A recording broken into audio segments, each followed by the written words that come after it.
Welcome to the Robbins Regional Wrap, your one-stop shop for all your Houston County news. I'm Megan Western. Each week we're taking you through what's happening in Houston County, Warner Robins, Robbins Air Force Base, and your very own neighborhood. And this week, deadly family violence, scam calls, and drug crackdowns. All crime trends in Houston County over the last 6 months. With 12 deaths so far, the county's new sheriff, Matt Moulton, wants to see more awareness and action to prevent these crimes. Freya Brar talked with him about what he's seen in his first few months on the job. You know, in my 30 years of law enforcement, I've never experienced so many multiple death homicide investigations in an area. That's not something Houston County's first new sheriff in over half a century says lightly. 6 months into 2025, Houston County lost 12 people to homicides, with 10 of those blamed on family violence. One woman texted relatives saying she thought she'd be killed that night. Hours later, she and her mother were found dead. Another case, a mother took the lives of her 2 children and then her own. And in Perry, a boyfriend allegedly murdered 4 people in a home, including a toddler and an elderly grandmother. It's tragic. You know, it really is tragic. Sheriff Matt Moulton says his agency and other law enforcement leaders are launching a push for prevention, hoping more people will report violence before it's too late. But it's not just violence that's on the rise. He says scammers are preying on the elderly, posing as deputies, demanding payments over the phone. The sheriff's office nor any other law enforcement agency will ever call you and tell you that you have a warrant for your arrest. We will never ask for money over the telephone. You know, we'll never tell you to go purchase Bitcoin or any other type of cryptocurrency or gift cards or anything like that to pay a fine. The best thing to do is just to hang up the phone. On a positive note, I think our numbers across the county for random acts of violence like that, with just random gunshots, shooting incidents like that, those numbers are way down. Deputies are still cracking down on drugs. Moulton says his team is building cases and winning them, sending dealers away for years. But there is another threat on the streets. It's reckless drivers. We work a lot of serious injury and fatal crashes. I think most of it is because people are just too impatient to follow the traffic law and just drive carefully. With summer heating up, Moulton hopes awareness and action can help slow down the violence and prevent the next tragedy. Reporting in Houston County, Fariha Abrar, 13 WMAZ News. Now, if you or someone you love is in danger or dealing with domestic violence, you're asked to call 911 or Macon Regional Crime Stoppers at 1-877-68-CRIME. You are able to remain anonymous, and your call might just save a life. And 2 teens are now in custody after 18-year-old Kwame Lewis was shot on South Houston Lake Road. Jasmine Lee spoke with a woman who says the whole neighborhood is feeling the impact of this continued violence. Investigators say what started as a robbery quickly turned deadly. Now with 2 teens behind bars, police are trying to piece together what brought them here and why it costed an 18-year-old his life. On South Houston Lake Road, the street sounds the same, but the mood has changed. Police say 18-year-old Kwame Lewis was shot on Wednesday night. He was rushed to the hospital but didn't survive. Hours later, Warner Robins police arrested 19-year-old Kelzavius Felder and 18-year-old Jalen McSwain in Americus. The men were found after a caller saw their car smoking on the side of the road. I love watering my garden. While police work to answer what led to the violence, Louise McBride finds comfort in her backyard. She's lived in Warner Robins since the late 70s and enjoys being outside, planting and watering her flowers. So for her, the news is unsettling. We are losing because if we can't control our youth, we're losing because they are the future and they're coming up with these bad habits. And so we are losing our neighborhoods. McBride is more than a neighbor. She's a voice for change, pushing for safer streets and stronger families. People are concerned about the community. And the only way we're going to correct most of the problem is get with the parents. Parents are going to have to control their children. McBride says she's not just worried, she's taking action. She urges parents to get involved, organize neighborhood gatherings, and talk to law enforcement. I plan to have a picnic this year with the whole neighborhood down at the pond and just talk about what we expect in our neighborhood. Reporting in Warner Robins, Jasmine Lee, 13 WMAZ News. Now, both Felder and McSwain are charged with felony murder and other crimes. Anyone with information can call Warner Robins Police at 478-302-5380. And a Warner Robins man will spend more than a decade in prison after being found guilty of drug trafficking. The case started with a 911 overdose call at a Perry hotel last fall. And now the district attorney says that he's stepping up efforts to traffickers and dealers. Jasmine Lee shares how the county is working to combat the opioid crisis. When paramedics revived James Kelly at the Perry Motel, they weren't just saving one life. They also uncovered 14 grams of heroin, fentanyl, meth, and syringes. District Attorney Eric Edwards says that's enough to kill many others and charge Kelly with trafficking. We're trending the last couple years up in opioid-related overdose deaths, which was a huge area of concern, not just for us in Houston County, but nationally. County Coroner James Williams says more than 55 people died in 2023 from an overdose. He says majority of those deaths were from fentanyl and other opioids. Kelly tried to use Georgia's medical amnesty law designed to protect those seeking help during an overdose as a shield from prosecution. But Edwards says that law was never meant to protect traffickers. This was the first time that I recall that we've had a trafficker try to claim that his own prosecution would be blocked by that law. Detectives say Kelly was a known dealer. His arrest is part of a broader effort to get deadly drugs off the street. But the fight isn't just about locking up dealers. It's a very complex issue. For many, addiction is a disease and treatment is key. Jeff Breedlove, a survivor and member of the Georgia Council for Recovery, knows the struggle well. It's an emotional issue, it's a scientific issue, it's a policy issue, and it's a law enforcement issue. The Georgia Eradication of Fentanyl Act aims to achieve some sort of balance. The law went into effect just a week ago. It increases penalties for fentanyl traffickers while protecting individuals struggling with addiction and seeking help. Breedlove says recovery, prevention, and treatment are essential to turning the tide on the opioid crisis. We have to prioritize prevention funding, treatment funding, and peer-led and clinical-led recovery funding. And we are not doing enough of that. Reporting in Houston County, Jasmine Lee, 13 WMAZ News. Now, while the county continues to crack down on drug trafficking, District Attorney Eric Edwards also stressed the importance of making sure that first responders have Narcan to help save lives. And in a push to clean up vacant homes that became eyesores, Warner Robins leaders passed a blight tax back in 2024. Now, to do that, they're hitting property owners where it really hurts, their wallets. 1 year later, Jasmine Lee spoke with people who live in those neighborhoods to see what changes have been made. In Warner Robins, some properties are getting cleaned up while others still look forgotten, especially in areas like this. A year after the city put a price on neglect, we're seeing what's changed and what hasn't. In the international city, blight can start like this. A small leak that could turn into this.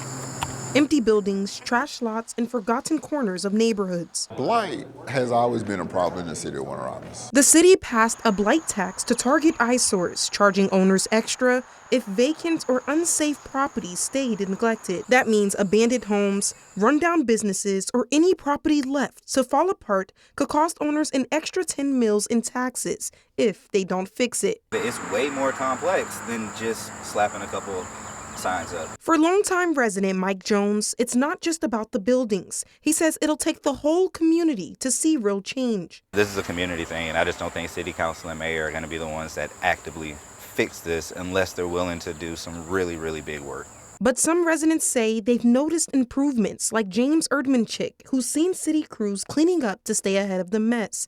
The city also moved code enforcement operations under the police department. They can now enter private property and issue citations. I believe the safety is involved with the visibility and how much the city invests into observations. Reporting in Warner Robins, Jasmine Lee, 13 WMAZ News. Now, the ordinance says that property owners will get a written warning, and then after 30 days, they are able to request a municipal court hearing. Now, after a city inspection, it's a judge who will make the final decision on whether to levy more taxes. And in Fort Valley, the city is mourning their longtime fire chief, Antonio Woodard. Officials say that he was found dead in his home on Monday at the age of just 48. People say his quiet strength and deep commitment shaped the fire department and touched countless lives. Carmen Brown has more on the man behind the badge. Antonio Woodard wasn't just the chief. People called him the heartbeat of Fort Valley's fire service. He's tough. I mean, it's really tough because that's my brother. For more than 20 years, Woodard climbed the ranks, earning respect not with words, but through his actions. Peach County Fire Chief Timothy Bechtel remembers their bond built on the front lines. It's always been Antonio to me, because me and him are just first name basis. We're just, because we've grown up through the ranks. When you grow up through the ranks with somebody, you really get to know them, get to understand them. But Woodard's reach stretched far beyond the firehouse. He coached kids, mentored young firefighters, and pushed for programs that brought new faces into the ranks. Mayor Jeffrey Lundy describes him as more than a colleague. He was a confidant who challenged him to be better. We were friends, right? We were accountability partners. We talked about a lot of different things, even me being in the seat of the mayor. So he's dear to my heart in so many ways. The mayor says Woodard worked quietly but never stopped pushing. He fought for better gear, modern training, and a seat at the table for his crew. And I do believe that he empowered other firefighters around him to carry that legacy and create their own legacy as they continue to serve the great city of Fort Valley. So, as folks grieve, the mission is clear: to honor Chief Woodard's legacy by continuing his work with the same heart and dedication. In Fort Valley, Carmen Brown, 13 WMAZ News. Now, funeral arrangements and memorials for Chief Woodard have not yet been set. And back over in Houston County, new leadership is now in place at Robins Air Force Base. Colonel Jahari Hempel took over the 78th Air Base Wing during a change of command ceremony. Naomi Washington shows us his first moments in charge and what he had to say about them. Commander Jahari Hempel says he wants to continue following the high standards here at the base while building on partnerships and infrastructure. Being commander of the 78th Air Base Wing is like being mayor over Robins Air Force Base. Hempel knows it will take getting to know the community and his airmen to make expansions. Teams Robins is on the leading edge of today's warfight in selfless service and sacrifice will ensure we carry on taking the fight to the enemy on our own terms. He got started with forming those relationships today, right after his change in command. Among the many leaders in the audience was Warner Robins Mayor LaRonda Patrick. She says it's an honor to see a new commander come in, but sad to see Dedrick Reese move on. To see Colonel Reese and his family depart to go on their new journey was also bittersweet. He's done some great things while being here, and he's the only commander I had my entire term. Hempel is no stranger to leading a large team. I was prepared to do this job with all of the opportunities that Air Force afforded me, and I'm ready to take the lead. At McConnell Air Force Base in Kansas, he led more than 1,000 military and civilian employees. His previous work is what he says makes him ready for this bigger role where he'll lead almost 3,000 people. As we get after being mission ready, all of that will be driven by the culture and the attitude of the people, and the attitudes we're making them good ones, so they'll be contagious. And that as we're out here in the community and we have that support, that will continue to reinforce what we have here at Team Robins. The change of command marks the official start to Hempel's leadership at the 78th Air Base Wing. He didn't have any set initiatives to share just yet, but says he will form them as he settles into the role. Reporting in Warner Robins, Naomi Washington, 13 WMAZ News. Now, Hempel expressed plenty of gratitude in his first speech. He also mentioned 3 focus areas for his command: mission readiness, robust culture, and community ties. Mayor Patrick says she looks forward to getting to know him and building a professional relationship so that Warner Robins can advocate for airmen and their families. And Central Georgia Technical College hit a new milestone. The first class of military spouses graduated from the Vector Center's new training program. After 6 months of intense tech training, these graduates are ready to launch into some new careers. Elizabeth Hunter shares more details. 10 military spouses are now ready to step into the workforce. It was just so exciting to see them getting ready and prepared. Laura Polini is the Director of Operations for the Vector Center in Warner Robins. She says they started the program because so many military spouses needed help finding careers. We chose to do the Security Plus training for the spouses because it's a high demand field both here in Middle Georgia and then also throughout DOD. The program trains the spouses in systems like computer hardware, networking, and cybersecurity. Every single base is hiring and looking for folks in the IT field, so when that military spouse PCSs, that spouse member will be able to find a job without any issue with this training. These skills allow the spouses to get jobs as administrators, technicians, and support specialists specialists, both on and off Robins Air Force Base. They can also apply in the civilian sector. They can apply to DoD contractors who do the information technology specialist positions. One upside to this training is that it allows spouses to learn these skills without cutting into family time. They only meet in person on Monday evenings, so for that 6 months they're just coming in one time a week. The program is not free, but Polini says the center offers grants to help with the cost. For eligible participants, it is covered by the Workforce Innovation Opportunities Act grant. In Warner Robins, Elizabeth Hunter, 13 WMAZ News. Now, the Vector Center will hold an informational session on the grants and the other details about this program. It's happening at 6 p.m. Tuesday, July the 15th. To register, you can call 478-218-3900. Just 12 days. That's all it takes for a house to sell in Elko this year. Compare that to last year when homes sat on the market for more than 2 months, 68 days to be exact. That means houses are selling nearly 83% faster now. So what's behind this real estate rush? Elizabeth Hunter digs into what's turning Elko into Houston County's latest boomtown. For the most part, people are very much against it. Every white sign is another piece of land that's about to get a new home. We wanted to keep this our own little secret, and when you're taking big plots of land and subletting it to builders and making smaller homes, you're getting rid of that land. Amanda Davidson has lived in her home in Elko for 5 years. She says she can't decide how she feels about the growth. I think I'm torn on two different sides. Davidson says the small town provided her family with what they needed, a place to grow and a place to play. My son rolled down one of the hills and bonked his head on a bucket, and everybody laughed about it afterwards, but that was probably one of my fondest memories because you could tell we lived in the country. Houston County Commission Chairman Dan Perdue says Elko is drawing people who are looking for bigger family homes and more space. I think the growth in Elko is a lot of people say, I don't want to live on a quarter acre, a third of an acre, or less, even with this townhome style. I like to be a little bit more out. Perdue says this growth is happening because of all the farmland going up for sale. It's happening when they break up a farm. They say we can make 20 residential lots out of this, and we can sell those lots one by one to interested parties. The development happens slower, but certainly there's more and more people. With more homes and more people filling the land, Davidson says she's worried about Elko losing its peaceful hometown feel. In Elko, Elizabeth Hunter, 13 WMAZ News. Now, between April and May alone, realtors tell us the number of homes for sale spiked by about 5.5%. In the past year, building permits were issued for 26 new homes. And we're learning how Houston County is making big moves with their COVID relief money before the final deadline. Elizabeth Hunter has the details.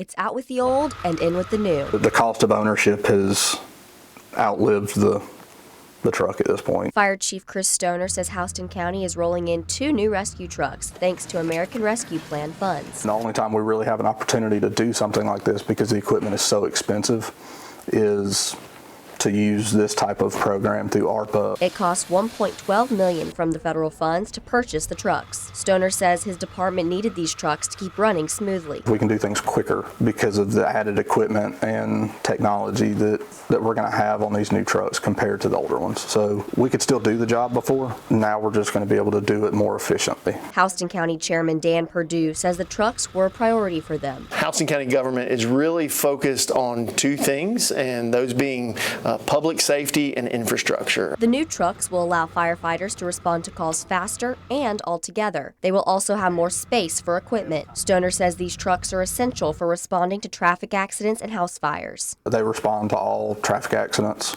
in the county, so they've got that specialized rescue equipment on it, all of our extrication tools, and then stabilization equipment for that vehicle rescue or heavy equipment rescue. Perdue says they've also used the rescue plan funds to update water lines, expand the courthouse, and build a new health department, but they aren't done yet. I would estimate that we've probably got about $8 million more to spend. In Houston County, Elizabeth Hunter, 13 WMAZ News.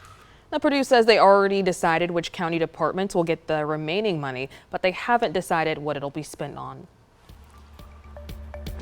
And believe it or not, farming is turning to tech here in Central Georgia. Just 2 months ago, UGA Grand Farm opened in Perry, and they want to be at the forefront of the new technologies that could reshape how farming gets done. Farmers are already saying it could really make a difference. Elizabeth Hunter takes us out on the farm to see how it all works. We could have a really unique potential to become like a Silicon Valley for the Southeast in agriculture innovation. UGA Grand Farm is planting the seeds for agriculture technology to blossom in a whole new way. Tyler Wainwright has been a farmer at Lane Southern Orchards for 9 years. He says older technology has already made his job easier. And it really allows us to manage labor and look back at the end of the season on, how efficient we were in one field versus another. Now, newer innovations may be happening right down the road in Perry. Wainwright says he is excited to see how Grand Farm's new technology could give farmers a helping hand. He has already teamed up with the UGA farm by donating some crops for next season. Got him some peach trees to plant this winter, so there'll be 2 next year. At its site in Perry near the Georgia National Fairgrounds, Grand Farm has planted corn, soybeans, and cotton. They are using the crops to test a large variety of technology. Different sensor technologies, and then also we have some irrigation management technology that is getting tested and validated here. We're in talks with different robotics companies about what their trials could look like here. Caitlin Cobb is the Regional Assistant Director for UGA Grand Farm. She says farmers from across the world have already visited to test out their tech. We have companies from Japan and Brazil and England, and also companies from the Midwest here in the U.S. that are all wanting to be a part of what's happening here in the Southeast and in Georgia as we build out. In Perry, Elizabeth Hunter, 13 WMAZ News. Now, the farm says they set out to have just 5 partners during the first year, but they've been so popular that they now have 10 companies testing their tech and their crops at the farm. And in case you missed it over the weekend, barrel racers from across the country saddled up at the fairgrounds for the National Barrel Horse Association's Summer Super Show. Now, they're just a few of the more than 600 horses that competed Saturday at Reeves Arena. Competitors came from all over New York, Virginia, Ohio, and the Carolinas to take on the reins and dash for cash. We caught up with one racer who made the trip from South Carolina for her first time competing in this big event. I really just like being able to see other people run, meet other people, and kind of experience it with my horse and just go through it all together. Just the whole thing, really. Alrighty, before we let you go, here's a look at what's happening across the Robbins region in the coming week. The next Warner Robins Mayor's Health Initiative is happening tomorrow, Saturday, July 12th. It's a full body workout designed to really push your limits. It starts at 10 in the morning over at the North Houston Sports Complex. It is free to everyone. Just don't forget to bring a mat, tennis shoes, water, and of course your energy. And over at the fairgrounds, you'll have a chance to take home a wild horse or burro. More than 100 animals are up for adoption. And if you want to take one home, here's what you need to know. Organizers say you need to be at least 18, have a space with feed, water, shelter, and at least 400 square feet per animal. Fees start at $25. You can stop by the Covered Horse Arena today between now and 4:30 p.m. or Saturday from 8 to noon. Prepare your best colorful bathing suit as well, because Rigby's Waterworld is having their Mermaid Day. You can swim around and play with several Little Mermaid characters and watch other mermaids swim by. And get your tickets now for Perry Players' performance of Hairspray, the Broadway musical. Tickets are on their website. The show starts next Thursday, July 17th. It's going to run through the start of August. And Friday, July 18th from 6:30 to 8:30, that's when that Rigby's Waterworld event is happening. The information is now on your screen for you. Tickets for that event are going to be $20 per person. Alrighty, that's a wrap on what's happening throughout the Robbins region this week. If you have a Houston County question or a story that you want us to look into, you can email us at news@13wmaz.com. Make sure you come back each and every Friday to get all of your Houston County news and the stories that matter to you. Thanks for joining us.